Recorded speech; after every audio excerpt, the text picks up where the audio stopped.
आज अंगीकार किए के 75 वर्ष पूर्ण होने के उपलक्ष्य में सदन एक व्यापक चर्चा संवाद के लिए यहाँ एकत्रित हुआ है। ये हमारी गौरवशाली यात्रा बहुत महत्वपूर्ण अहम पड़ाव पे है। मैं सभी माननीय सदस्यों से आग्रह करूँगा कि इस चर्चा में हम सकारात्मक और एक प्रेरणादायक चर्चा हो, ऐसा मेरा आग्रह है। माननीय राजनाथ सिंह जी।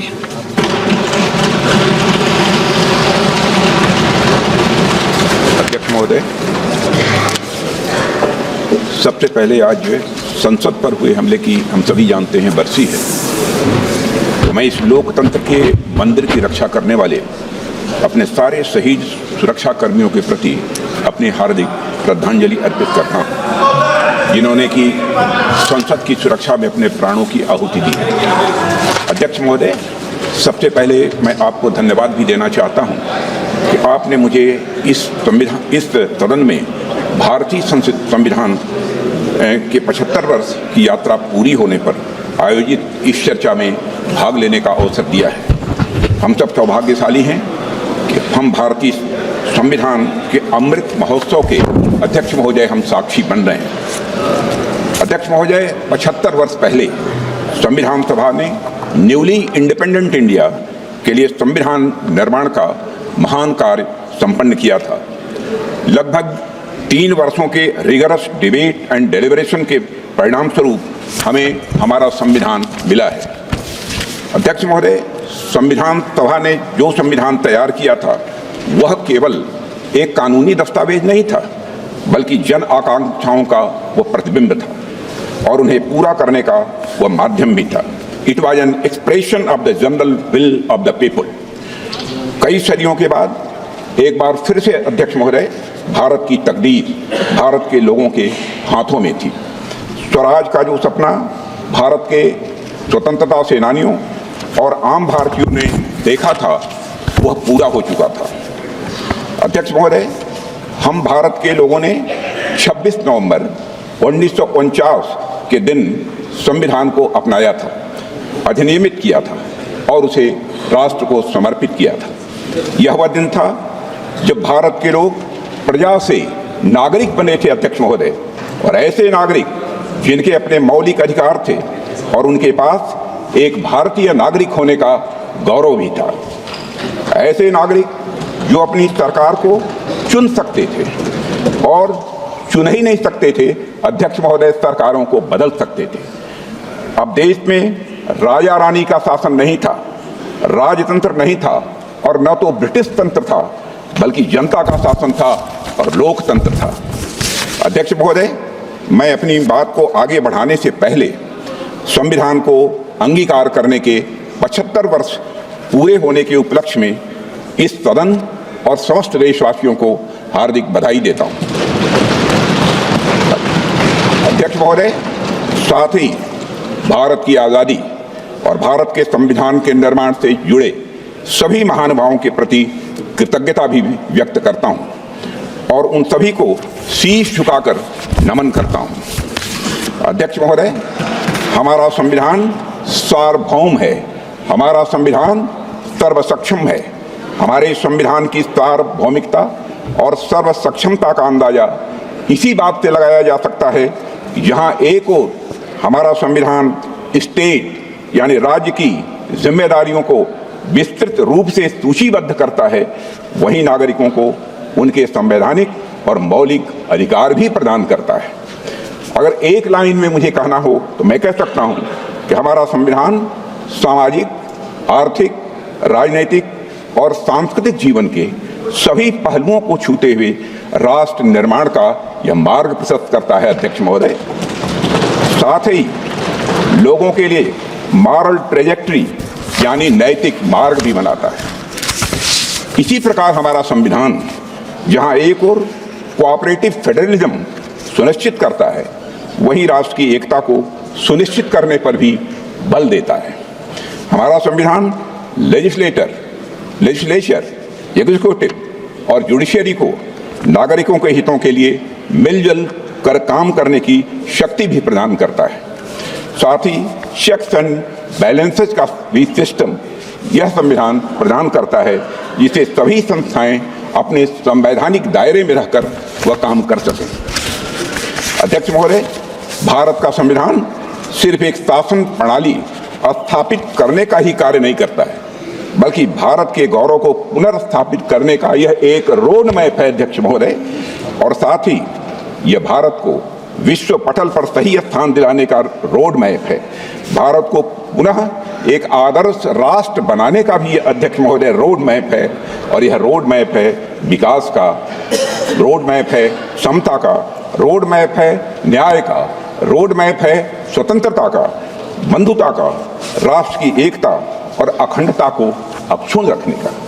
यह रोड मैप है नागरिकों की गरिमा सुनिश्चित करने का। अध्यक्ष महोदय, कुछ लोगों द्वारा हमारे संविधान को कॉलोनियल रूल यानी उपनिवेशवाद का उपहार मान लिया जाता है, या अक्सर हमारे संविधान को पश्चिमी देशों के संविधान से ली गई अच्छी बातों का एक संकलन मात्र मान लिया जाता है।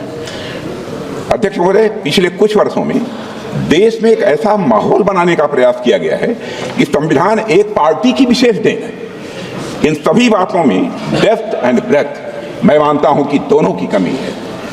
अध्यक्ष महोदय, संविधान निर्माण में बहुत से लोगों की भूमिका को जानबूझकर नकार दिया गया है, जबकि सच्चाई यह है कि हमारा संविधान हमारी सिविलाइजेशनल वैल्यूज यानी सभ्यता एवं सांस्कृतिक मूल्यों का एक एक्सप्रेशन है। अध्यक्ष महोदय, हमारा संविधान स्वाधीनता संग्राम के हवन कुंड से निकला हुआ यह अमृत है। हमारा संविधान स्वतंत्रता सेनानियों के त्याग से सिंचित यह हमारा स्वाभिमान है। यह एक सीरीज ऑफ हिस्टोरिकल इवेंट्स का आउटकम है। स्वतंत्र भारत का संविधान कैसा होगा, इस बात पर स्वतंत्रता संग्राम के दौरान कई संस्थाओं और विभूतियों ने अपने विचार प्रस्तुत किए थे, जिनमें से बहुत से लोग संविधान सभा के सदस्य नहीं थे, लेकिन उनके विचारों ने भारत के संविधान के निर्माण में बहुत ही महत्वपूर्ण भूमिका निभाई है और बहुत बड़ा उनका योगदान है।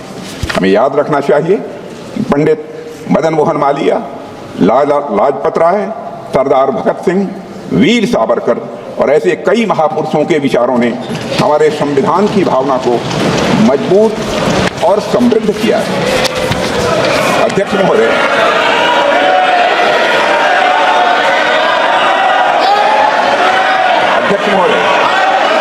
हमारे प्रेरणा स्रोत डॉक्टर श्यामा प्रसाद मुखर्जी का मानना था कि संविधान कलेक्टिव इफोर्ट और कंसेंसस का रिजल्ट होना चाहिए। मैं फिर से दोहराना चाहता हूं, हमारे प्रेरणा स्रोत डॉक्टर श्यामा प्रसाद मुखर्जी का यह मानना था कि संविधान कलेक्टिव इफोर्ट और कंसेंसस का रिजल्ट होना चाहिए। अध्यक्ष महोदय, हमारा संविधान इसी सामूहिक प्रयास और समझ का नतीजा है। हमारे संविधान के लिखे जाने से 6 साल पहले यानी 1944 में लिखे गए constitution of the Hindustan free state नाम के दस्तावेज में कई बड़े नेताओं ने संविधान के बारे में अपने विचार दिए थे। इसमें सभी नागरिकों के लिए धार्मिक स्वतंत्रता सुनिश्चित करने की बात कही गई थी। इस बात का उल्लेख एक इमिनेंट ज्यूरिस्ट श्री अर्घसेन गुप्ता ने भी किया है। अध्यक्ष महोदय, उस दस्तावेज में प्रत्येक नागरिक को अपनी संस्कृति और भाषा की रक्षा करने का भी अधिकार दिया गया था। सरकार को रिलीजन के आधार पर भेदभाव करने से स्पष्ट रूप से प्रतिबंधित किया गया था। सार्वजनिक अनुदान प्राप्त करने वाले स्कूलों को रिलीजियस एजुकेशन देने की मनाही थी और यह भी स्पष्ट किया गया था कि स्टेट का कोई रिलीजन नहीं होगा, यानी वह सेकुलर होगा। और यह बात वे लोग कह रहे थे जिन्हें हमारे सामने बैठे कुछ लोगों के दल कांग्रेस के लोग कम्युनल कहा करते थे। यह बात उन लोगों ने कही थी। अध्यक्ष महोदय, constitution of the Hindustan free state से डॉक्टर श्यामा प्रसाद मुखर्जी बेहद प्रभावित थे। और अगर हम संविधान सभा की बहस को ध्यान से पढ़ें तो पता चलता है कि उन्होंने राष्ट्रीय एकता के लिए और अलगाववादी प्रवृत्तियों पर अंकुश लगाने के लिए एक मजबूत संघ यानी स्ट्रांग यूनियन की आवश्यकता पर विशेष बल दिया था और स्वतंत्रता और समानता के सिद्धांतों पर आधारित एक गणतांत्रिक संविधान की डॉक्टर श्यामा प्रसाद मुखर्जी ने वकालत भी की थी। हमारे वर्तमान संविधान में भी इन्हीं मूल्यों को अध्यक्ष महोदय प्राथमिकता दी गई है, मगर इस बात का कहीं उल्लेख नहीं मिलता है। एक पार्टी विशेष द्वारा संविधान निर्माण के कार्य को हाईजैक और एप्रोप्रिएट करने की कोशिश हमेशा से की गई है। अध्यक्ष महोदय, भारत में कॉन्स्टिट्यूशन मेकिंग से जुड़ी ये सब बातें लोगों से छिपाई गई हैं। इतिहास में जाने पर पता चलता है कि हमारे देश में इस बात पर व्यापक सहमत थी कि भारत का भविष्य किस तरह के कानून से निर्धारित हो। मैं आज यह स्पष्ट करना चाहता हूं अध्यक्ष महोदय कि हमारा संविधान किसी एक पार्टी की देन नहीं है। भारत का संविधान भारत के लोगों के द्वारा भारत के विचारों के साथ भारत के मूल्यों के अनुरूप बनाया गया एक अनपैरेलल्ड ट्रांसफॉर्मेटिव यह डॉक्यूमेंट है। अध्यक्ष महोदय, पश्चिमी सभ्यता में राज्य की अवधारणा नाइट वॉचमैन स्टेट की थी। नाइट वॉचमैन स्टेट का कंसेप्ट विश्व प्रसिद्ध विचारक जॉन स्टुअर्ट मिल के द्वारा दिया गया था, जिसका अर्थ है कि सरकार का दायित्व लोगों की सुरक्षा प्रदान करने तक ही यह सीमित रहे। किंतु हमारे देश में राजधर्म की बात की गई है। अध्यक्षों, महाभारत के शांति पर्व में राजा को सिर्फ राजधर्म लागू करने की शक्ति दी गई है, पर वह राजा राजधर्म का स्रोत नहीं माना गया है। अध्यक्ष महोदय, हमारे यहाँ राजा भी राजधर्म से बंधा हुआ है। उसकी शक्तियाँ लोगों के कल्याण के लिए हैं, समाज के कमजोर वर्गों के रक्षा के लिए है। अध्यक्ष महोदय, हमारा संविधान कॉन्स्टिट्यूशनल मशीनरी के जरिए नागरिकों के कल्याण के लिए पूरी तरह से प्रतिबद्ध है। उनकी स्वतंत्रता सुनिश्चित करने के लिए भी यह प्रतिबद्ध है। हमारा संविधान नागरिकों के समग्र विकास के रास्ते में आने वाली सभी बाधाओं को हटाने तथा समुचित विकास के लिए अनुकूल परिस्थितियां पैदा करने के लिए राज्य को निर्देश देता है। संविधान के भाग 4 में दिए गए directive principles of state policy से यही भावना निकलकर सामने आती है। अध्यक्ष महोदय, मुझे इस बात का गर्व है, गर्व नहीं बल्कि मुझे गौरव की अनुभूति है कि प्रधानमंत्री नरेंद्र मोदी जी के नेतृत्व में हमारी सरकार सबका साथ, सबका विकास, सबका विश्वास और सबका प्रयास भावना के साथ यह काम कर रही है। हमारी सरकार भारत के संविधान में निहित धर्म और भावना दोनों के अनुरूप काम कर रही है। अध्यक्ष महोदय, हमारा संविधान प्रोग्रेसिव है। हमारा संविधान प्रोग्रेसिव है, प्रगतिशील है, समावेशी है, परिवर्तनकारी है। हमारे संविधान ने हमें एक ऐसे समाज के निर्माण का ब्लूप्रिंट दिया है जिसमें हर समाज जो हर प्रकार से समाज में समरसता हो, सद्भाव हो और साथ ही समृद्धि भी हो। अध्यक्ष महोदय, जहां देश के शीर्ष पद को प्राप्त करने के लिए जन्म की पहचान मायने न रखती हो, यह है हमारा संदेश। जहां एक गरीब परिवार में जन्म लिया व्यक्ति भी प्रधानमंत्री बन सके, देश का और वह देश का राष्ट्रपति भी बन सके। संविधान क्रियान्वयन के कुछ वर्षों बाद ही संविधान की मूल भावना को ताक पर रख दिया गया था। अध्यक्ष महोदय, लेकिन हमारी सरकार ने संविधान के मूल्यों को खुले और सच्चे मन से स्वीकार किया है। मुझे खुशी है कि हमारी सरकार संविधान की मूल भावना को केंद्र में रखकर जनहित के मार्ग पर तेजी से आगे बढ़ रही है। हमने एक गुलामी की मानसिकता को समाप्त करके भारतीय न्याय संहिता, भारतीय नागरिक सुरक्षा संहिता और भारतीय साक्ष्य अधिनियम जैसे नए कानूनों को पारित किया है। अध्यक्ष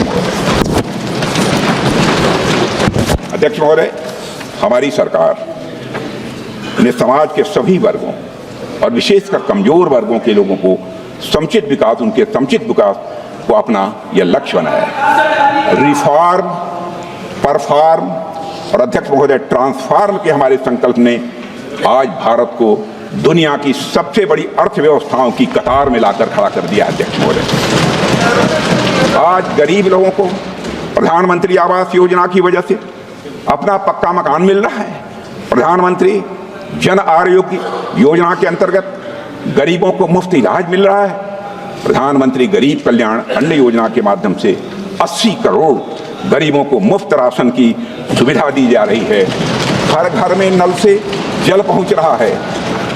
हर घर में शौचालय बन रहे हैं। हमारे अध्यक्ष महोदय, हमारे देश में लगभग आधी आबादी महिलाओं की है। महिला सशक्तिकरण की दिशा में हमारी सरकार हर संभव प्रयास कर रही है। सामाजिक न्याय के संवैधानिक आदर्शों के अनुरूप विमेन डेवलपमेंट के साथ विमेन लेड डेवलपमेंट को सुनिश्चित करने के लिए हमने नारी शक्ति बंधन अधिनियम भी पास किया है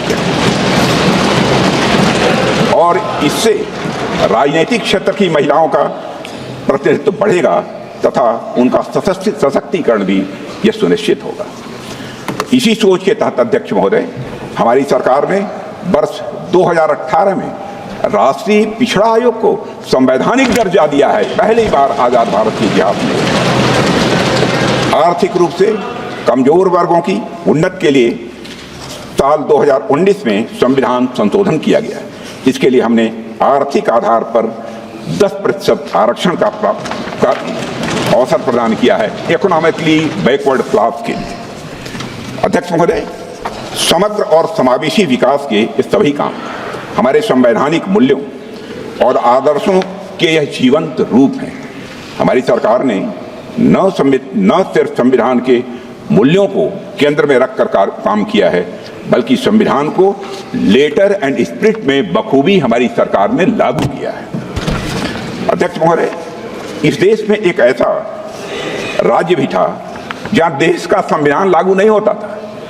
संसद के कानून भी पूरी तरह लागू नहीं होते थे। हमने वहां भी संविधान को पूरी तरह से लागू करके दिखाया है अध्यक्ष। और आज पूरा देश उस निर्णय का सकारात्मक परिणाम अपनी प्रत्यक्ष आंखों से देख रहा है। हाल में चुनाव संपन्न हुए हैं, रिकॉर्ड मतदान हुआ है अध्यक्ष महोदय, लंबे समय बाद हुआ है। एक भी हिंसा की घटनाएं मतदान के दौरान नहीं हुई है।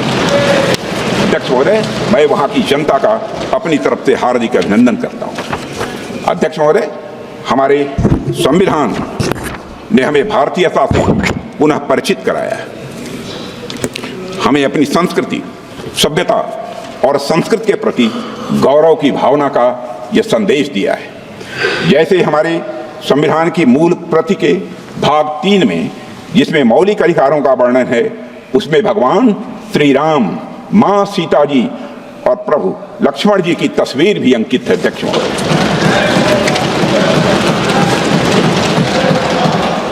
महोदय, संविधान की मूल प्रति के मुख पृष्ठ पर अजंता गुफाओं की पेंटिंग्स की छाप मिलती है और अध्यक्ष महोदय, साथ ही कमल का फूल भी अंकित है।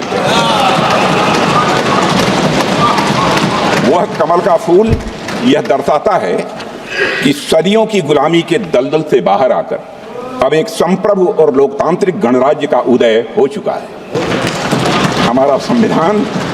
हमारा संविधान और उसमें उकेरी गई आकृतियां हमारी सर्वोत्तम विरासत, समृद्ध इतिहास और महान परंपरा की यह वाहक है।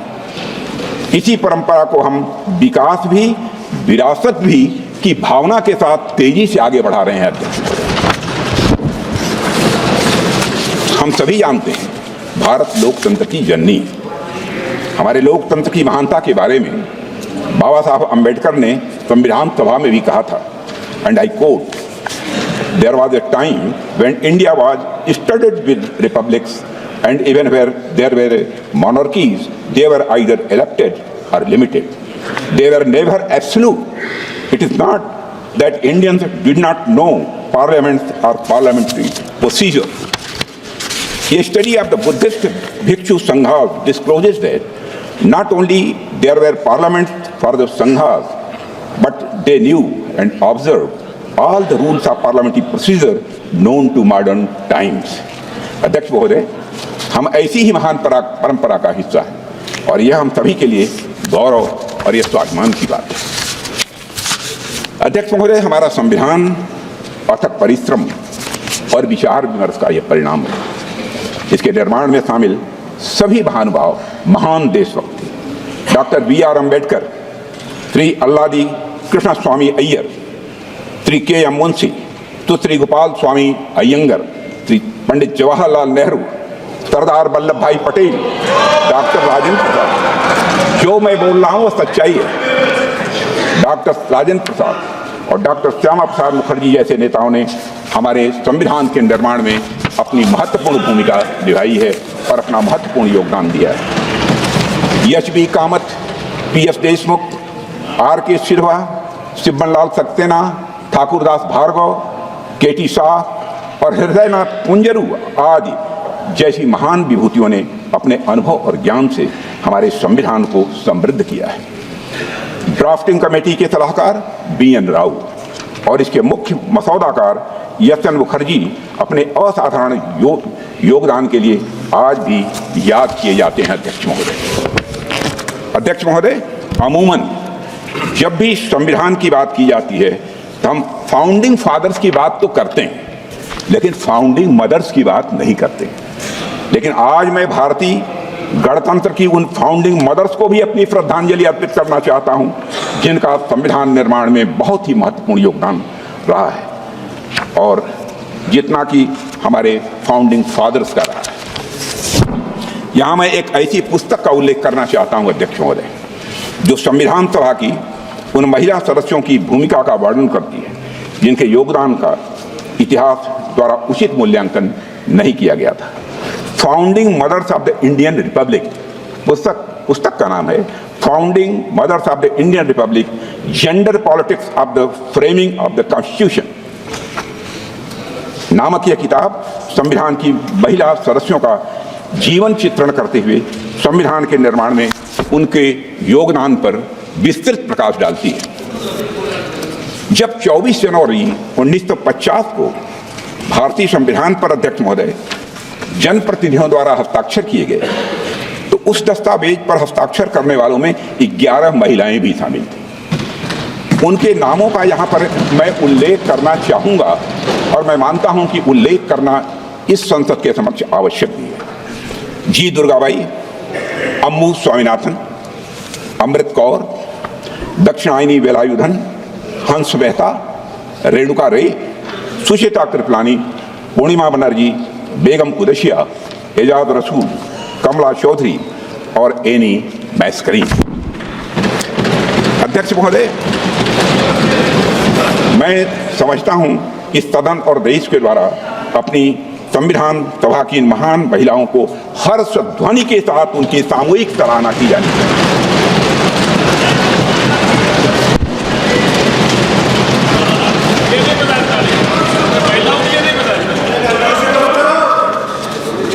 अध्यक्ष महोदय, भारत का संविधान भारत और भारतीयता के मूल विचार की यह उपज है। भारतीय संविधान का संविधान निर्माण और लोकतंत्र के वैश्विक इतिहास में एक महत्वपूर्ण घटना और एक अनूठा अनुभव भी है। अध्यक्ष महोदय, जब अन्य एशियाई और अफ्रीकी देश उपनिवेशवाद से मुक्त हुए थे तो उनका संविधान कॉलोनियल रूलर्स का एक पार्टिंग गिफ्ट था। इसके विपरीत भारतीयों ने अपना संविधान अपने लिए खुद रचा है। यह हम सबके लिए गौरव की बात है। अध्यक्ष महोदय, कई पोस्ट कॉलोनियल डेमोक्रेसीज और उनके संविधान ज़्यादा लंबे समय तक टिक नहीं पाए, लेकिन भारतीय संविधान तमाम ऑनस्लॉट्स और चैलेंजेस के बावजूद बिना अपनी मूल भावना को खोए दुनिया के सबसे बड़े लोकतंत्र को बनाए रखने में महत्वपूर्ण भूमिका निरंतर निभा रहा है। अध्यक्ष महोदय, मैं मानता हूं कि इसकी बड़ी वजह है भारतीय समाज में लोकतांत्रिक मूल्यों के प्रति प्रतिबद्धता, न्यायविधि और संविधान के प्रति आदर और सम्मान का भाव। और आज जब हम संविधान के 75 वर्ष पूरे होने का अमृत महोत्सव मना रहे हैं तो मैं इस अवसर पर संविधान की भावना की रक्षा सुनिश्चित करने में सर्वोच्च न्यायालय की भूमिका की भी मैं सराहना करना चाहता हूं। संविधान के कस्टोडियन और इंटरप्रेटर के रूप में सुप्रीम कोर्ट की भूमिका को सहज रूप से हम सब स्वीकार करते हैं अध्यक्ष महोदय।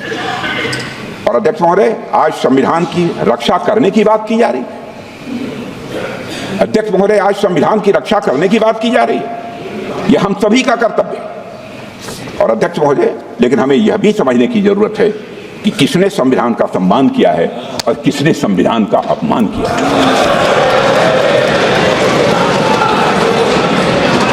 अध्यक्ष महोदय, इसी संदर्भ में मैं सुप्रीम कोर्ट के पूर्व जस्टिस यशआर खन्ना की आत्मकथा नाइदर रोजेस नॉर थॉर्न्स नामक किताब से एक पंक्ति उद्धृत करना चाहता हूं, जिसमें उन्होंने साफ साफ लिखा है, and I would like to quote, I told my younger sister Santosh,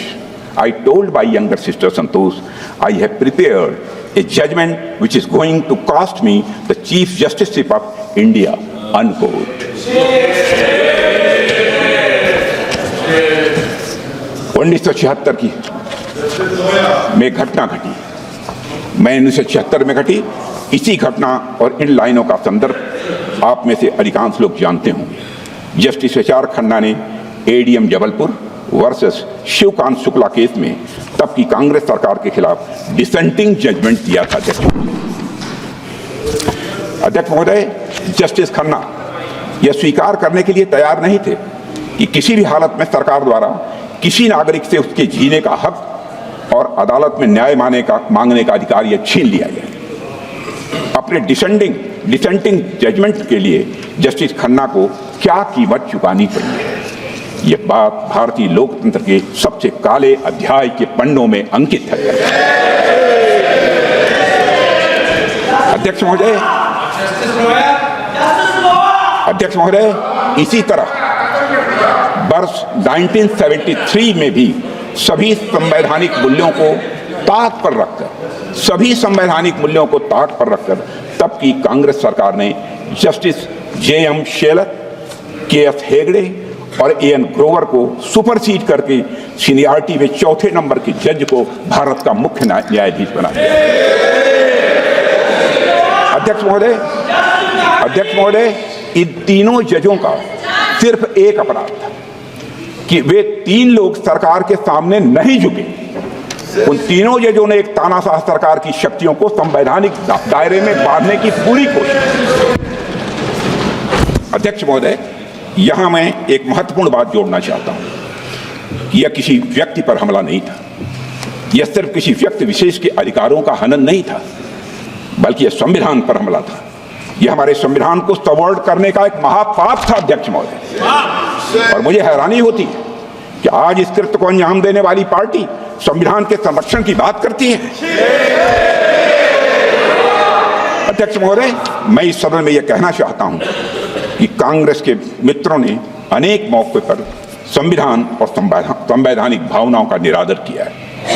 उन्हें कभी भी संस्थानों यानी इंस्टीट्यूशंस की इंडिपेंडेंस और ऑटोनॉमी हजम नहीं हुई। अध्यक्ष महोदय, उन्होंने हमेशा एक कमिटेड जुडिशरी, कमिटेड ब्यूरोक्रेसी और कमिटेड इंस्टीट्यूशन बनाने का काम किया। अध्यक्ष महोदय, कांग्रेस पार्टी ने हमेशा संविधान को राजनीतिक हित साधने का एक माध्यम बनाया है और उसकी मूल भावना को तहस नहस करने का कांग्रेस ने काम किया है। अध्यक्ष महोदय, उनके मुंह से संविधान की रक्षा जैसी बातें मैं समझता हूं शोभा नहीं देती। अध्यक्ष महोदय, आज मैं देखता हूं कि विपक्ष के कई नेता संविधान की प्रति अपनी जेब में रखकर घूमते हैं। असल में उन्होंने बचपन से ही यही सीखा है। उन्होंने पीढ़ियों से अपने परिवार में संविधान को जेब में ही रखे थे।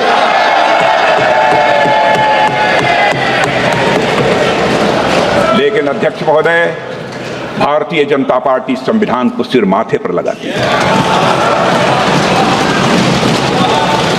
हमारा कमिटमेंट संविधान के प्रति पूरी तरह से साफ है। हमने कभी भी किसी इंस्टीट्यूशन की इंडिपेंडेंस और ऑटोनॉमी के साथ खिलवाड़ नहीं किया है। एक भी कोई ऐसी मिसाल नहीं मिली। संविधान के मूल्य हमारे लिए कहने या दिखाने भर की बात नहीं है। अध्यक्ष महोदय, कहने या दिखाने भर की यह बात नहीं है। संविधान के मूल्य, संविधान के द्वारा दिखाया गया मार्ग, संविधान के सिद्धांत हमारे मन में, वचन में, कर्म में हर जगह दिखाई पड़ेंगे। अध्यक्ष महोदय, हमारे संविधान निर्माताओं ने हमें एक लिविंग डॉक्यूमेंट दिया है, लिविंग डॉक्यूमेंट दिया है अध्यक्ष महोदय, जो युगानुकूल परिवर्तन की जरूरत के साथ तेजी से आगे बढ़ रहा है। बाबा साहब अम्बेडकर से अन्य संविधान निर्माताओं ने भी यह माना था कि संविधान भविष्य की सभी संभावनाओं को नहीं भांप सकता है, इसलिए उन्होंने आने वाली पीढ़ियों को उसमें संशोधन करने का भी अधिकार दिया था। प्रधानमंत्री श्री नरेंद्र मोदी जी के नेतृत्व में हमारी सरकार ने पिछले 10 वर्षों में जो भी संवैधानिक संशोधन किए हैं, मैं दावे के साथ कह सकता हूं, उन सभी का उद्देश्य सिर्फ और सिर्फ संवैधानिक मूल्यों को सशक्त करना था अध्यक्ष महोदय, सामाजिक कल्याण था अध्यक्ष महोदय, लोगों का सशक्तिकरण था अध्यक्ष महोदय। हमने अनुच्छेद 370 को निरस्त किया ताकि भारत की अखंडता सुनिश्चित हो। नारी शक्ति बंधन अधिनियम से महिलाओं के सामाजिक व आर्थिक सशक्तिकरण का मार्ग हमने प्रशस्त किया है। आर्थिक रूप से कमजोर वर्ग के लिए 10% आरक्षण भी सामाजिक न्याय की यह भावना से ही प्रेरित था अध्यक्ष महोदय। और अध्यक्ष महोदय, 70 वर्षों से हमारा पुराना टैक्सेशन सिस्टम करोड़ों उद्यमियों के लिए तो एक समस्या था ही, यह देश की एकता में भी बाधक था। हमने जीएसटी कानून बनाया। यह कार्य फेडरलिज्म के संवैधानिक सिद्धांत को कायम रखते हुए सभी को साथ लेकर चलने की हमारे प्रयास को यह दर्शाता है। अब जीएसटी काउंसिल में राज्यों की सहमति से अध्यक्ष महोदय, जीएसटी काउंसिल में राज्यों की सहमति से टैक्स दरें निर्धारित की जाती हैं। इसमें ease of doing business ranking में सुधार हुआ है। लोगों का जीवन अध्यक्ष महोदय यह आसान हुआ है। अध्यक्ष महोदय, जीएसटी काउंसिल के माध्यम से हमने कोऑपरेटिव फेडरलिज्म को मजबूत किया है। इस बात को सुप्रीम कोर्ट ने अपने एक फैसले में भी स्वीकार किया है। भारत के पूर्व मुख्य न्यायाधीश जस्टिस डीवाई चंद्रचूड़ ने इस कानून की प्रशंसा करते हुए कहा था, the amendment in the constitution to reflect and embody the GST is to my mind a classical example of the collaborative cooperative federalism. Doctor Shyama Prasad Mukherjee ने कहा था, the constitution is not just a set of rules, it is the spirit of India seeking its destiny. मुझे कहते हुए हर्ष अध्यक्ष महोदय, Bharatiya Janata party ने हमेशा बाबा साहब भीमराव अंबेडकर और संविधान सभा की भावनाओं के प्रति पूरी तरह से निष्ठा रखते हुए संविधान को एक गाइडिंग प्रिंसिपल मानकर काम किया है। अध्यक्ष महोदय, कांग्रेस की तरह हमने संविधान को कभी राजनीतिक हित साधने का जरिया नहीं बनाया है। मैं दावे के साथ इस बात को कह सकता हूं, हमने संविधान को जिया है। हमने सजग और सच्चे सिपाही की तरह संविधान के खिलाफ की जा रही साजिशों का सामना किया अध्यक्ष, और उसकी रक्षा के लिए बड़े से बड़े कष्ट भी हमने उठाए। 2003 में जब श्रद्धेय अटल बिहारी वाजपेयी जी प्रधानमंत्री थे, तब हमने सुशासन को मजबूत करने के लिए 91वें संशोधन में मिनिमम गवर्नमेंट और मैक्सिमम गवर्नेंस की भावना से मंत्रिपरिषद के आकार को सीमित कर दिया था। इस संशोधन ने दल विरोधी कानून के तहत जरूरी बदलाव भी किए थे ताकि भ्रष्टाचार पर लगाम लगाई जा सके और राजनीतिक स्थिरता को बढ़ावा मिले। अध्यक्ष महोदय, आप आजाद भारत का इतिहास देख लीजिए। कांग्रेस ने सिर्फ संविधान संशोधन ही नहीं किया है, बल्कि मेरा आरोप है दुर्भावना के साथ साथ धीरे धीरे संविधान को बदलने का प्रयास किया है। पंडित जवाहरलाल जी नेहरू जब प्रधानमंत्री थे तो लगभग 17 बार संविधान में बदलाव किया गया। श्रीमती इंदिरा गांधी जी के समय पर लगभग 28 बार संविधान में बदलाव किया गया। श्री राजीव गांधी के समय पर लगभग 10 बार संविधान में बदलाव किया गया। मनमोहन सिंह जी के समय लगभग 7 बार संविधान में बदलाव किया गया। कांग्रेस सरकारों द्वारा किए गए अधिकांश संवैधानिक संशोधन या तो विरोधियों और आलोचकों को चुप कराने के लिए किए गए या तो गलत नीतियों को लागू करने के लिए किए गए थे। अध्यक्ष महोदय, आप पहले संविधान संशोधन को ही ले लीजिए। आप पहले संविधान संशोधन को ही ले लीजिए। साल 1950 में प्रेस में कांग्रेस सरकार की गलत नीतियों की आलोचना हो रही थी। हमारे प्रेस के मित्र भी सुन रहे होंगे। ऐसे में तब की कांग्रेस की सरकार ने आरएसएस के साप्ताहिक प्रकाशन ऑर्गेनाइजर और मद्रास से निकलने वाली पत्रिका क्रॉस रोड्स को प्रतिबंधित कर दिया था। और इसका विरोध करते हुए ऑर्गेनाइजर के संपादक श्री के.आर. मलकानी ने लिखा था, I would like to quote, to threaten the liberty of the press, for the sole offense of the non-conformity to official view may be a handy tool for tyrants, but only a crippling curtailment of the civil liberty in a free democracy. A government can always learn more bona fide criticism of the independent thinking citizens than the fulsome flattery of the sultans. sultans का मतलब चापलूस होता है। अखिल अध्यक्ष महोदय, मलकानी जी और RSS ने, राष्ट्रीय स्वयंसेवक संघ ने सरकार के आदेश को सुप्रीम कोर्ट में चुनौती दी और सुप्रीम कोर्ट ने सेंसरशिप आदेश को रद्द कर दिया और सरकार के निर्णय को असंवैधानिक घोषित कर दिया था। अध्यक्ष महोदय, आज संविधान का लाभ अलापने वाली कांग्रेस पार्टी ने सुप्रीम कोर्ट के आदेश का सम्मान करने की जगह मई 1951 में ही संवैधानिक संशोधन करके नागरिकों के freedom of speech and expression को कुचल दिया था। देश में पहला आम चुनाव भी नहीं हुआ था, कांग्रेस के पास कोई जनादेश भी नहीं था, लेकिन हड़बड़ी में पहला संविधान संशोधन कर दिया गया जिससे आलोचकों को चुप किया जा सके और अभिव्यक्ति की आजादी को कुचला जा सके। अध्यक्ष महोदय, हम सभी जानते हैं कि संविधान निर्माण में बाबा साहब अम्बेडकर की अग्रणी भूमिका थी, लेकिन बहुत कम लोग यह जानते हैं कि संविधान लागू होने के बाद कांग्रेस सरकार द्वारा मौलिक अधिकारों को कमजोर करने के प्रयासों के खिलाफ बाबा साहब हमेशा लड़ते रहे। जब कांग्रेस सरकार ने 1954 में संविधान में चौथा संशोधन लाकर मौलिक अधिकारों को कमजोर करने की कोशिश की तो बाबा साहब अम्बेडकर ने इसके खिलाफ कहा था। I would like to quote, I am sorry to say that this attitude of treating the fundamental rights with contempt as though there were no consequence, that they could be trodden upon at any time with the convenience of the majority or the wishes of the party chief is an attitude that may easily lead to some dangerous consequences in the future. And therefore I feel very sorry that even a matter of this sort, namely the infringement of or the deviation from fundamental rights, is being treated by the party in power as though it was a matter of no moment at all. Unquote. अध्यक्ष महोदय, कांग्रेस और उसके नेताओं के द्वारा नागरिकों के मौलिक अधिकारों को कुचलने की जिस एटीट्यूड की बात बाबा साहब ने की थी, कांग्रेस ने उसी एटीट्यूड को सत्ता में होने के दौरान बार बार दोहराया है। मैं कांग्रेस सरकार द्वारा किए गए कुछ संवैधानिक संशोधनों का यहाँ पर मैं उल्लेख करना चाहता हूँ, जिनके द्वारा संविधान और उसमें निहित भावना को ही नष्ट करने की कोशिश की गई। अध्यक्ष महोदय, साल 1975 में हुए 38वें 38th संविधान संशोधन से आपातकाल यानी इमरजेंसी लगाने के निर्णय को नॉन जस्टिशिएबल बनाने की कोशिश की गई। इलेक्शन लॉ अमेंडमेंट बिल लाया गया जिसका एकमात्र उद्देश्य उन सभी इलेक्टोरल मैल प्रैक्टिसेस को इम्यूनिटी देना था जिसके कारण श्रीमती इंदिरा गांधी के चुनाव को चुनौती दी गई।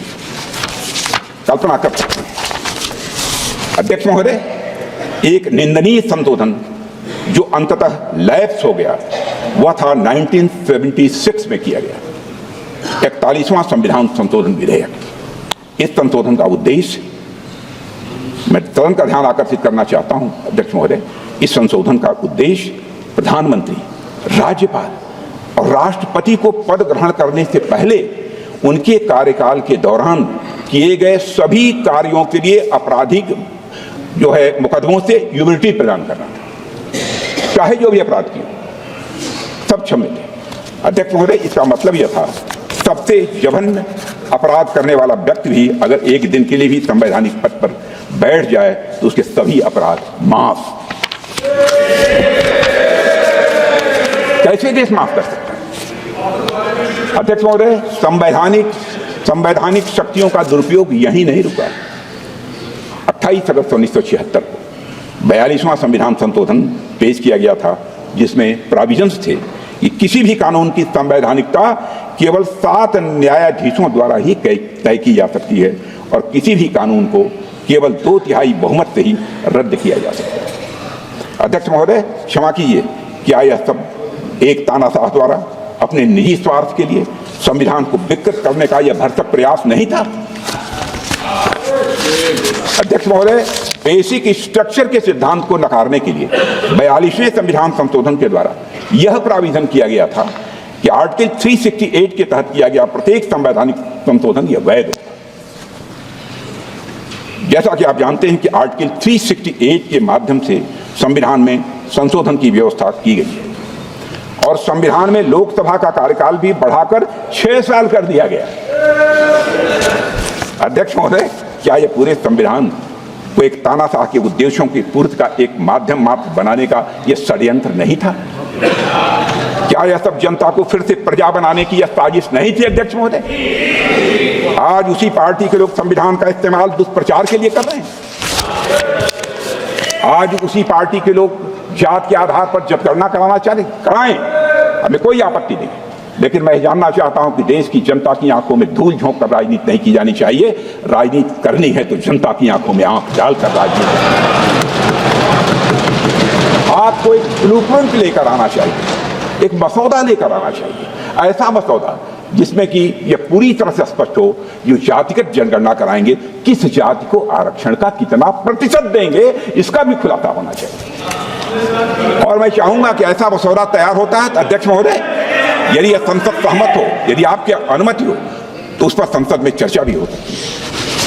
अध्यक्ष महोदय, देश को गर्व है कि हमारा संविधान आपातकाल और भ्रष्ट सरकारों के सामने भी मजबूती से खड़ा रहा है। अध्यक्ष महोदय, हमारे संविधान में समय के साथ कई संशोधन हुए हैं, लेकिन संविधान की मूल भावना आज भी बनी हुई है, ये हमेशा बनी रहेगी। और अध्यक्ष महोदय, कांग्रेस चाहे जितनी भी कोशिश कर ले, लेकिन हम कभी भी संविधान के मूल चरित्र को बदलने नहीं देंगे।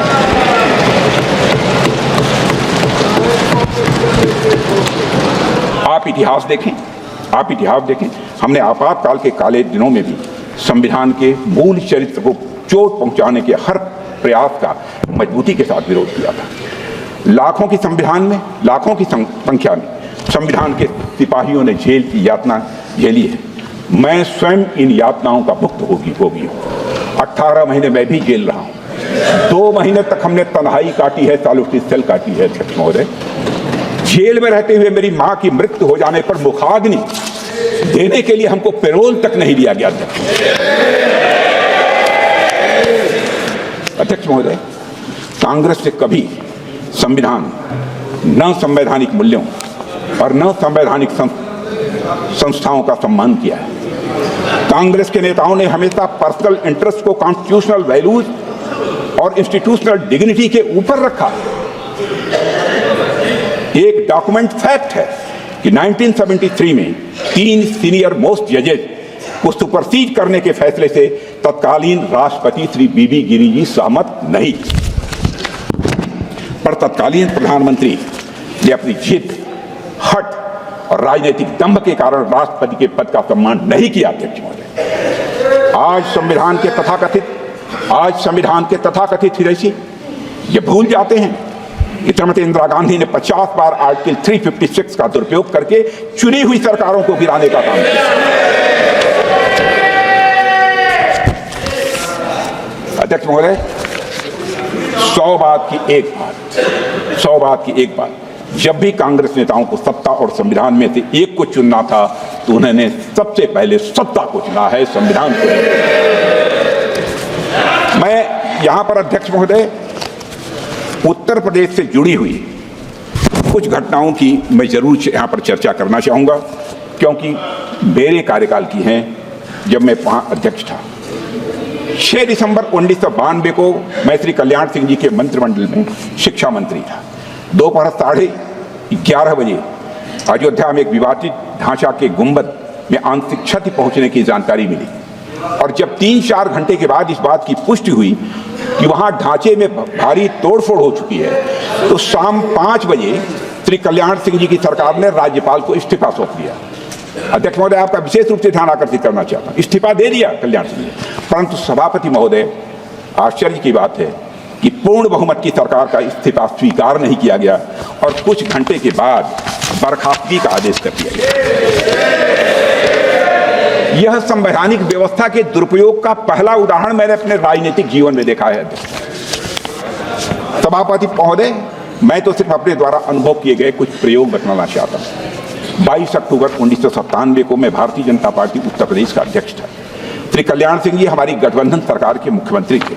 हमने अपना बहुमत सदन के पटल पर साबित कर दिया था।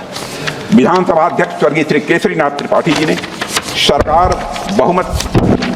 सरकार के बहुमत सिद्ध होने का निर्णय भी सुना दिया था, किंतु फिर भी विपक्षी दल एक झुंड बनाकर, जिसमें हमारे कांग्रेस के मित्र थे, उत्तर प्रदेश के राज्यपाल के पास गए और राज्यपाल ने यह कह दिया, उन्हें लगता है कि सरकार के पास बहुमत नहीं है अध्यक्ष महोदय, जबकि हम बहुमत सिद्ध कर चुके। अर्थात विधानसभा में बहुमत सिद्ध करने के बाद भी किसी सरकार को बर्खास्त कर दिया गया और रात में ही कैबिनेट ने बर्खास्तगी का निर्णय लेकर अनुमोदन के लिए राष्ट्रपति को भेज दिया। सभापति महोदय, मुझे याद है कि उस समय मेरे साथ रात्रि में 12 बजे वहां से चल के हम सभी विधायक अगले दिन राष्ट्रपति भवन के बाहर देश के मीडिया के सामने 240 विधायकों की संख्या के साथ हम वहां पर मौजूद थे। उस समय उत्तर प्रदेश की विधानसभा 425 की होती थी। मैं आभार व्यक्त करना चाहूंगा देश के तत्कालीन राष्ट्रपति और दलित समाज से आने वाले देश के पहले राष्ट्रपति श्री KR नारायण का, जिन्होंने इस अन्याय को देखते हुए अपने संवैधानिक अधिकार का प्रयोग करते हुए उस समय कांग्रेस सरकार की कैबिनेट की संस्कृति को पुनर्विचार के लिए लौटा दिया। समाचार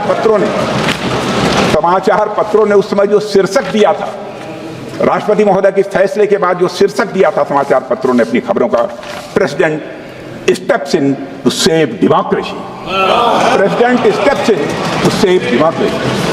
राष्ट्रपति महोदय, मैं दूसरा उदाहरण देना चाहूंगा और यह भी मेरा स्वयं का अनुभव किया हुआ है। 22 फरवरी 1998 देश में लोकसभा के चुनाव चल रहे थे। अचानक हमारे गठबंधन के कुछ विधायक समर्थन वापसी का पत्र राज्यपाल को देते हैं और राज्यपाल बगैर सरकार को बहुमत साबित करने का मौका दिए हमारी सरकार को बर्खास्त करके दूसरे मुख्यमंत्री को शपथ दिला देते हैं।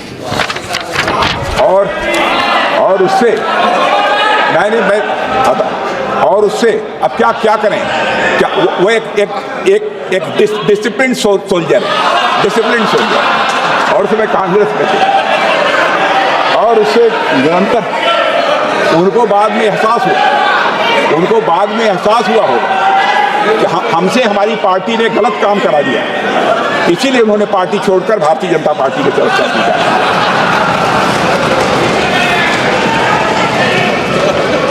तब अध्यक्ष महोदय, और उससे तुरंत बहुमत साबित करने के लिए भी नहीं कहते। तब इलाहाबाद हाईकोर्ट ने, अध्यक्ष महोदय आपका ध्यान आकर्षित करना, तब इलाहाबाद हाईकोर्ट ने भारत के संवैधानिक इतिहास का एक अभूतपूर्व निर्णय दिया कि 24 घंटे में शक्ति परीक्षण होगा और सदन में 2 मुख्यमंत्री रहेंगे।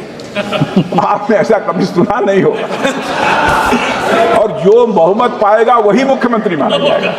सभापति महोदय, ये दोनों घटनाएं भारत के संवैधानिक इतिहास की यात्रा में एक काला अध्याय जरूर हैं, परंतु संविधान कैसे लोकतंत्र को बचा सकता है उस दृष्टि से ये अंधेरे में प्रकाश स्तंभ की तरह। हम सबसे बड़े दल के रूप में उभरे, हम और जदयू चुनाव पूर्व सबसे बड़े गठबंधन थे। इसके बावजूद हमारे पास बहुमत था, परंतु हमें सरकार बनाने नहीं दी जा रही थी। जब मामला सर्वोच्च न्यायालय में गया तो पहली बार झारखंड के तत्कालीन राज्यपाल और तत्कालीन केंद्र सरकार पर तल्ख टिप्पणी करते हुए सर्वोच्च न्यायालय ने फ्रॉड ऑन कॉन्स्टिट्यूशन जैसी बात कही थी। यह झारखंड की घटना है जिसका मैं यहाँ पर उल्लेख करना चाहता हूँ, उसके विस्तार में मैं अध्यक्ष महोदय नहीं गया। अध्यक्ष महोदय, मैं भारत के संसदीय और संवैधानिक इतिहास में यदि मील के पत्थर गिनाना चाहूँ तो 1995 में जब जेनेवा में, मैं प्रतिपक्ष का ध्यान विशेष रूप से अध्यक्ष महोदय आपके माध्यम से आकर्षित करना चाहता हूं। 1995 में जब जेनेवा में संयुक्त राष्ट्र संघ में पाकिस्तान कश्मीर को लेकर भारत के खिलाफ प्रस्ताव ला रहा था, उस समय कांग्रेस की तत्कालीन सरकार से कश्मीर मुद्दे पर घनघोर विरोध के बावजूद तत्कालीन नेता प्रतिपक्ष हम सबके श्रद्धेय अटल बिहारी वाजपेयी, जो भारतीय प्रतिनिधिमंडल का नेतृत्व करते हुए नरसिम्हा राव सरकार का पक्ष प्रस्तुत करने के लिए जेनेवा गए और विदेश की धरती पर सारा श्रेय नरसिम्हा राव जी की सरकार को दिया था हमारे लीडर अपोजिशन श्रद्धेय अटल बिहारी वाजपेयी। और भारत की धरती पर आकर फिर वहां विदेश में तो जाकर उन्होंने सरकार का, केंद्रीय सरकार का समर्थन किया था, लेकिन भारत की धरती पर आकर उन्होंने सरकार का फिर से मुखर विरोध किया। आज जब मैं देखता हूं कि हमारे कई नेता विदेश की धरती पर जाकर भारत के बारे में न जाने क्या क्या कहते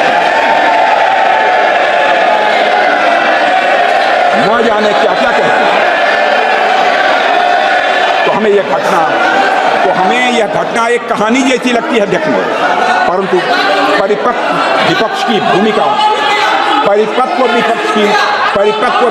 भूमिका कैसे निभाई जा सकती है, इसे भी सभी दलों को समझना चाहिए। और मैं घटना और याद दिलाना चाहता हूं, 1996 में अटल जी की 13 दिन की सरकार थी। यह सदन की कार्रवाई को टेलीविजन के द्वारा सीधा प्रसारण करने का फैसला यदि किसी ने जब किया गया था, तो उसमें अटल जी भारत के प्रधानमंत्री थे और उन्होंने इसकी पहल की थी। अध्यक्ष महोदय, 100 बात एक बात, जब भी कांग्रेस के नेताओं को सत्ता और संविधान में से एक को चुनना था तो उन्होंने हमेशा ये सत्ता को चुना। अध्यक्ष महोदय, संविधान के आर्टिकल 44 में यूनिफॉर्म सिविल कोड लागू करने की बात की गई है और सुप्रीम कोर्ट ने Sarla Mudgal versus union of India case में कहा था, Pandit Jawaharlal Nehru while defending the introduction of the Hindu Code Bill instead of a uniform civil code in the Parliament in 1954 said, I do not think that at the present moment the time is ripe in India for me to try to push it through. It appears that even 41 years thereafter, the rulers of the day are not in a mood to retrieve Article 44 from the cold storage where it was lying since 1949. The governments which have come and gone, have so far failed to make any effort towards unified personal law for all Indians. The reasons are too obvious to be stated. The utmost that has been done is to codify the Hindu law. When more than 80% of the citizens have already been brought under the codified personal law, there is no justification whatsoever to keep in abeyance anymore the introduction of uniform civil code for all citizens in the territory of India, unquote. अध्यक्ष महोदय, uniform civil code तो कांग्रेस क्या ही लाती, उन्होंने supreme court के judgement को भी पूरी तरह से नकार दिया। अध्यक्ष महोदय, आप याद कीजिए साहबानो केस, जो कि भारत में मुस्लिम महिलाओं के अधिकारियों के लिए एक ऐतिहासिक निर्णय था। मैं उसे ऐतिहासिक कहना चाहता हूं अध्यक्ष महोदय। इस मामले में सुप्रीम कोर्ट ने तलाकशुदा महिला साहबानों के पक्ष में फैसला सुनाया था और इस फैसले के जरिए सुप्रीम कोर्ट ने यह कहा था कि मुस्लिम महिलाएं भी गुजारा भत्ता पाने की वह हकदार हैं, यह कहा था। और अध्यक्ष महोदय, लेकिन तुष्टीकरण के रास्ते चलते हुए तत्कालीन कांग्रेस की सरकार ने कानून बनाकर इस जजमेंट को ही पलट दिया। इसलिए जब कांग्रेस के लोग जो हमेशा तुष्टीकरण की राजनीति करते आए हैं, लेकिन हमारे नेता विरोधी दल जब मोहब्बत की दुकान की बात करते हैं तो हंसी आती है। अध्यक्ष महोदय, 75 वर्षों के बाद आज हमें अपने संवैधानिक कर्तव्यों के प्रति, अध्यक्ष महोदय, 75 वर्षों के बाद आज हमें अपने संवैधानिक कर्तव्यों के प्रति अपनी प्रतिबद्धता को एक फिर से दोहराना चाहिए। और अध्यक्ष महोदय, भारत का संविधान भारतवासियों की आकांक्षाओं की पूर्ति के लिए उनके मौलिक अधिकारों की रक्षा के लिए एक सशक्त माध्यम साबित हुआ है। यह बात मैं दावे के साथ कहता हूं। जैसा प्रारंभ में ही मैंने कहा था अध्यक्ष महोदय, आज संसद पर हमले हुए की लगभग बरसी है, तो आज मैं अपेक्षा करता हूं कि संविधान ने जो अधिकार सर्वोच्च पदों पर बैठे हुए लोगों को दिए हैं उसका वैसा दुरुपयोग कभी नहीं कि हमले के मास्टरमाइंड को क्षमादान प्रकरण पर 7 साल तक वो लंबित रहे। आज तक ऐसी कोई कल्पना नहीं की जाती। मैं समझता हूं संकल्प लेना चाहिए कि राष्ट्रीय सुरक्षा के मुद्दों पर संवैधानिक शक्तियों का दुरुपयोग कभी न हो, यह संसद को सुनिश्चित करना चाहिए। अध्यक्ष महोदय, आज जब हम अपने संविधान के 75 साल पूरे होने के साक्षी बने हैं, तो हमें अधिकारों से एक कदम आगे बढ़कर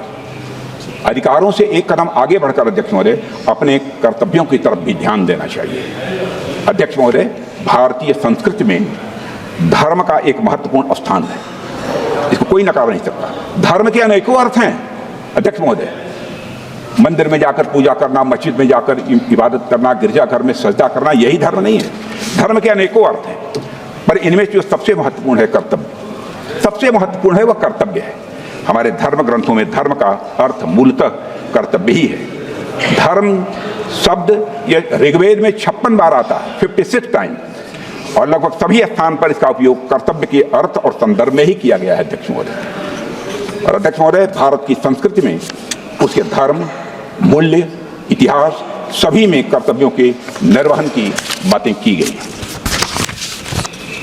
अध्यक्ष महोदय, भारत एक लोकतांत्रिक देश है और किसी भी लोकतंत्र में उसका संविधान ही उसका सबसे महत्वपूर्ण दस्तावेज या यूं कहूं सैक्रेड डॉक्यूमेंट माना जाता है। यही कारण है कि सर्वोच्च पदों पर बैठे सभी व्यक्तियों को इस संविधान में मौजूद शपथ को पद ग्रहण करने से पहले दोहराना पड़ता है। मैं अपने कर्तव्यों का श्रद्धापूर्वक और शुद्ध अंतःकरण से निर्वहन करूंगा कि आपके ही समक्ष यह शपथ लेनी पड़ती है। अध्यक्ष महोदय, यह केवल कुछ शब्द नहीं है, यह केवल कुछ शब्द नहीं है, बल्कि भारत के लोकतंत्र की अंतरात्मा है। यह एक संवैधानिक दायित्व होने के साथ साथ एक नैतिक दायित्व भी है। और यह अक्सर कहा जाता है कि भारत विविधता का देश है। भारत विभिन्न धर्मों, विश्वासों, मान्यताओं, रीति रिवाजों और परंपराओं का देश है। लेकिन इस जीवंत विविधता के बीच जो हमें एक सूत्र में बांधता है अध्यक्ष महोदय, वह है हमारा संविधान। अध्यक्ष महोदय, यहां में ग्रैनविल ऑस्टिन ने अपनी बहुचर्चित किताब the Indian constitution cornerstone of the nation में लिखा है कि हमारे संविधान निर्माताओं ने भारतीय संविधान में राष्ट्र के आदर्शों और उसे प्राप्त करने के लिए इंस्टीट्यूशन और प्रोसीजर दोनों को एक समान महत्व दिया है। जिन आदर्शों को उन्होंने सबसे अधिक महत्व दिया वे हैं राष्ट्रीय एकता, अखंडता, लोकतांत्रिक और समतामूलक समाज।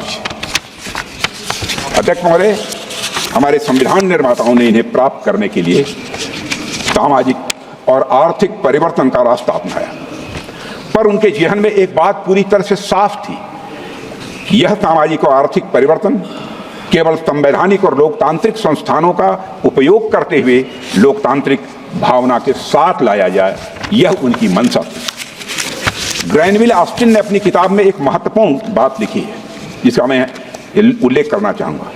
वो बात यह थी कि संविधान निर्माताओं को यह विश्वास था कि सामाजिक एकता, सामाजिक क्रांति और लोकतंत्र को अलग अलग हासिल नहीं किया जा सकता है, बल्कि यह एक सीमलेस वेब के 3 अलग अलग स्ट्रैंड हैं। And I would like to quote Adhyaksh Mahoday, without national unity, democracy would be endangered and there could be a little progress towards social and economic reform. And without democracy and reform, the nation would not hold together.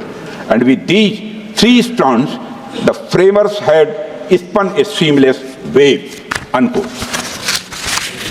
अध्यक्ष महोदय, हमारे संविधान ने हमेशा नागरिक और राज्य, व्यक्ति और समाज के बीच एक हार्मोनियस बैलेंस बनाने में बहुत ही महत्वपूर्ण भूमिका निभाई है। एक प्रसिद्ध jurist, former chief justice of USA John Marshall ने कहा था, constitution is framed for ages to come, constitution is framed for ages to come but its course can not always be tranquil. जिसका अर्थ है कि संविधान की रचना सदियों के लिए होती है, मगर उसकी यात्रा चुनौतीपूर्ण होती है। अध्यक्ष महोदय, हमारे संविधान निर्माता आजादी के आंदोलनों से प्रेरित थे, ये हम सभी जानते हैं। वे सभी दूरदर्शी थे, लेकिन भविष्य में आने वाली सभी चुनौतियों और उनके समाधानों को संविधान में सम्मिलित करना संभव नहीं था, किसी भी सूरत में संभव नहीं था। पिछले 7.5 दशकों में संविधान को बहुत सी चुनौतियों का सामना करना पड़ा है अध्यक्ष महोदय, पर हम सबको इस बात का गर्व होना चाहिए कि हमारे संविधान की स्पिरिट ऑफ रेजिलियंस है कि हम उन सभी चुनौतियों का सामना पूरी दृढ़ता से कर पाए हैं। पिछले 75 वर्षों में अध्यक्ष महोदय ऐसे कई अवसर आए हैं जब भारत के सर्वोच्च न्यायालय ने अपने फैसलों के माध्यम से लोगों के मौलिक अधिकारों की रक्षा की है और वह लोकतंत्र को मजबूत किया है। और इन सभी ऐतिहासिक फैसलों के पीछे जो आदर्श, सोच और मापदंड थे, वे सभी हमारे संविधान में निहित हैं। और भारतीय संविधान वह आदर्श था अध्यक्ष महोदय जिसके माध्यम से दुनिया का सबसे बड़ा लोकतंत्र यह अस्तित्व में आया था। यह एक चार्टर था अध्यक्ष महोदय जिसने एक प्राचीन सभ्यता को आधुनिकता और बड़े सामाजिक और आर्थिक सुधार के मार्ग पर इसने अग्रसर किया। और पिछले 75 वर्षों से हमारा संविधान इस भूमिका को पूरी निष्ठा और समर्पण के साथ निभा रहा है। अध्यक्ष महोदय, पिछले 75 सालों में संविधान की मूल भावना से ही प्रेरणा लेते हुए हमारे सर्वोच्च न्यायालय ने लैंगिक समानता को बढ़ावा दिया, पर्यावरण संरक्षण को सुनिश्चित किया, संघीय संरचना को मजबूत किया और लोगों को मौलिक अधिकारों की रक्षा की है।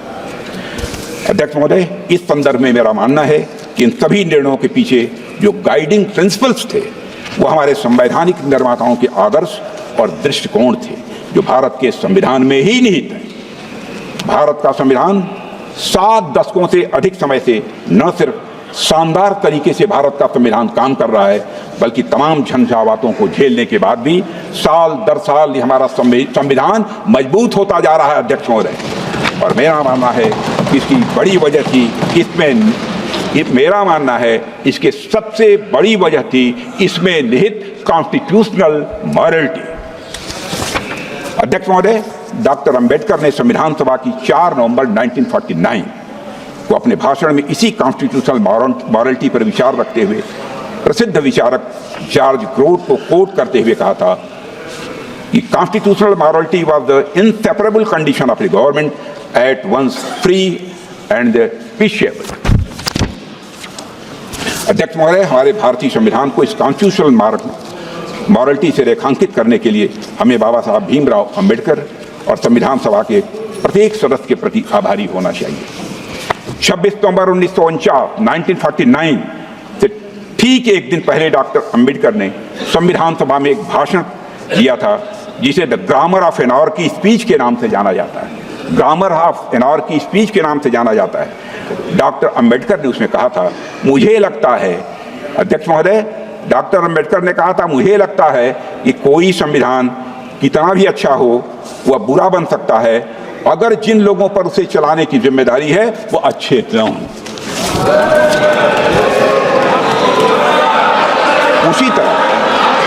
उसी तरह कोई संविधान कितना भी बुरा हो वह अच्छा साबित हो सकता है अगर उसे चलाने वाले लोगों की भूमिका सकारात्मक हो।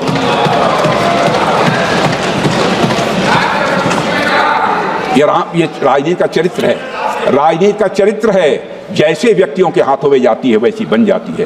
राम के हाथों में जाती है तो भक्त बन जाती है, कृष्ण के हाथों में जाती है तो युक्ति बन जाती है, आजाद भगत सिंह, अशफाकुल्लाह खां जैसे हाथों के में जाती है तो मुक्ति बन जाती है।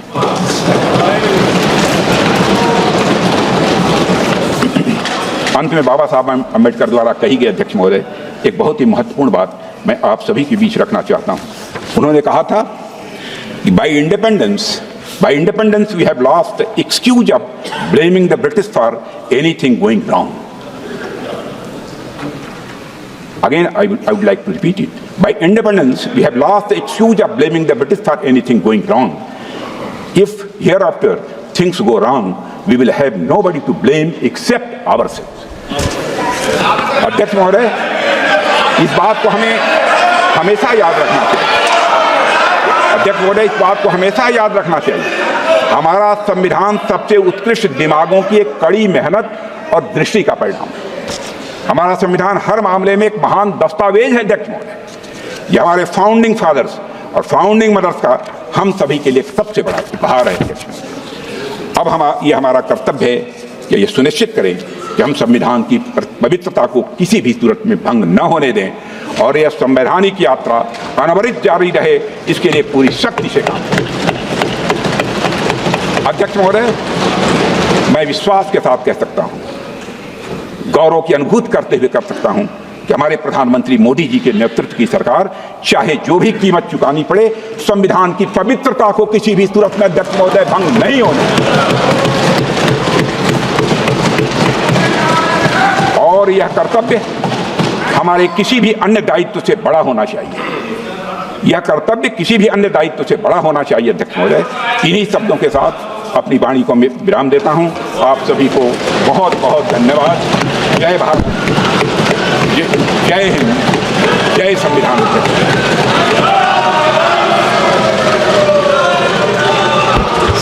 श्रीमती प्रियंका गांधी वाड्रा।